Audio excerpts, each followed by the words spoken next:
Hello and welcome to this video. Welcome to Chita Diaries.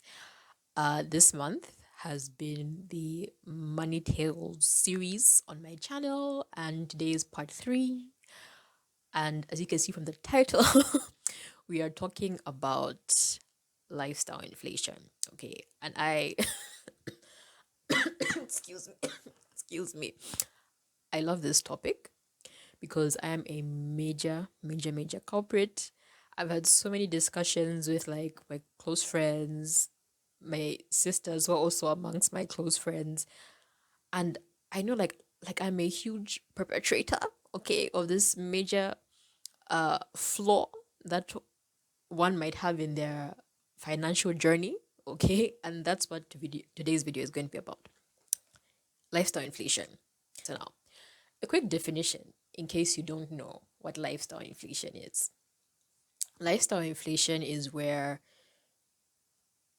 every time you make more money, like just simply put, every time you make more money, you find yourself also increasing your expenditure. Like your lifestyle becomes more expensive. So where you lived in a decent house, like you had a house, okay, you had an apartment that you were renting, like it was there, it was a solid roof over your head. Maybe your rent was 2.5, okay, you were used to paying rent that was 2.5, and then I don't know, like you get a salary bump or a salary increase, and all of a sudden you want to live in a house that costs 3.5. And then every time your salary increases, you move to a house that costs more. So that's lifestyle inflation. Like I just give an example of, I don't know, like renting a property. But for lifestyle inflation, usually people who start to earn more will automatically just upgrade everything in their life. You want to use different brands for all your food. You want to go to better restaurants. You want to have a nicer phone. All the money that you've gained, with whatever increment that you've gotten with your income, gets swallowed by lifestyle inflation. Not actual inflation, but your own personal choices. Okay. Okay. Do you understand what I mean? So that's what today's video is about. And I thought I would just give a quick definition just in case people didn't know what lifestyle inflation is. Now, like I briefly mentioned during that long intro, I am someone who unfortunately I can't even say has fallen victim to this. No, no, no. Like this is self-inflicted. I am someone who, before I even knew what this term was, like I didn't realize that is what I was doing, but I was doing it every time I got a salary increase, or I got a certain amount of money, like whatever it is that I was getting, I was now upgrading whatever. Like I would think, like I'll look at something, think of something, find something in my life to upgrade automatically, and never anything that is going to help me in the future. No, no, no, no, no. It was just for the purposes of a lifestyle. I'm being very honest and very candid here so we can help each other out. Okay. Anytime I would make a certain amount of money, like every time it would go slightly higher, like I'll just find something new to spend on. None of it was going towards, I don't know, my future financial independence. And that's like another, word or phrase that we're going to use a lot in this video: financial independence. Okay. Let me tell you something. Financial independence is something I feel everybody should strive towards. Okay. And I'm talking to myself, like I'm looking at myself, I'm like, Chita, start thinking about your financial independence because you're nowhere near it. But yes, financial independence is very, very important. And if you're constantly indulging in lifestyle inflation, you will not get to a point where you are financially independent. Now, what is financial independence? It can be, okay, it's different things for different people. But I will give, I don't know, like, what can I call this? Like a metaphor? Is this a metaphor? I've forgotten what the word is, but like I'll try and paint a picture for you of what it's like when you're constantly indulging in lifestyle inflation, and how you would never get to a point where you're financially independent. If you like certain things, like if you like going to certain restaurants, or if you like living a certain life, there are some people where like that's their everyday life. Like they're not spoiling, like them doing something like to you, like you're spoiling yourself. I don't know if that makes it like for you it's a treat. Okay, you're treating yourself, you're spoiling yourself on that day, like you're going on this major excursion.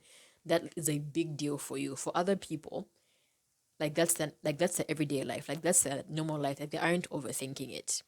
If you blow all your money, I know in the last video I was talking about dreaming big, but in this video, like I'm just saying, yes, uh, you might want to upgrade all of your things, but if, for example, you want to live a certain life where you aren't worried about where, I don't know, like money for rent is going to come from, or just being constantly worried about bills. Like if you want to be in a place where certain things don't scare you, like if you want to be in a place where buying groceries and standing at the till doesn't stress you out, you know what I mean? Like if you have the capacity to walk into a department store, buy groceries, go to the till, just buy like just whatever it is that you need, and not be sweating and literally looking at like the teller punching everything, like am I within budget?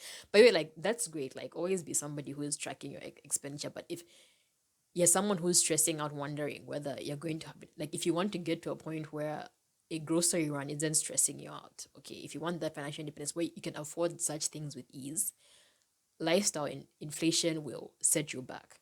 You will be this person who you might want to go again on a vacation or on a trip to an environment, okay, with people who do that like every day, like that's their life already. Like you always be this person who, I don't know, like climb a fence and peep to see what other people like. You going on these excursions, I don't know if I'm making sense with this like drawn out analogy. That's the word I was looking for, analogy. But you be this person who like you get to a point where you reach, I don't know, like this parameter of financial independence, this parameter of wealth, and then all you will be have access to is to be able to peep, like you going on something luxurious or whatever it is that you want to get for yourself. Like you would just be that person who is peeping from the fence, like you can see it. You having these, you know, um, excursions or treats or whatnot every now and then is you just peeping, like you're just peeping and seeing what it's like to live that life. But but you're just one medical emergency, just one, I don't know, layer of away from being thrown back, into the outside of that world. If you want to actually go in through the gate and have a seat there and stay there and be comfortable, you have to make certain decisions, okay, that will aid you to be financially independent in the future. I don't know if I'm making sense. Okay, I have rambled today. That was such a ridiculous analogy, but I hope it made a bit of sense. So, in part two, I talked about dreaming big. Sometimes, and I'm again like I'm talking to myself, like even point on my forehead, me, I'm talking to myself. Sometimes, in as much as I would want to dream big, that dream big video, that in itself is somebody who is working towards financial independence. You guys, like owning your own home is so underrated. I know we're now at a time where people are just like owning a house is like it's overrated. Like if you want, you can just rent for life. Like that's fine. But let me tell you, okay, from my perspective, I am never ever ever going to underrate what it's like to own your own home, having a roof over your head and not thinking about where you're going to live. Okay, it's yours. You're thinking about a landlord. You're not thinking about like it's your house. Like that in itself gives a person some sort of financial independence. Even just having enough money for your upkeep, having enough money for a medical emergency, like all of this helps towards financial independence. Now, if you don't set yourself up in a way where you're able to live comfortably, again, like in part two, where you're being very, very intentional for setting yourself up to live comfortably in the future. If you spend all your disposable income, again, I'm talking to myself. if you spend all your disposable income on frivolous things, upgrading, a lifestyle that just comes and goes on very, very disposable stuff, like it's not even, something that will last. It's experiences, it's brands or this and that, like nothing that will reap you any good in the future. There'll be no return on investment on whatever it is that you're doing right now.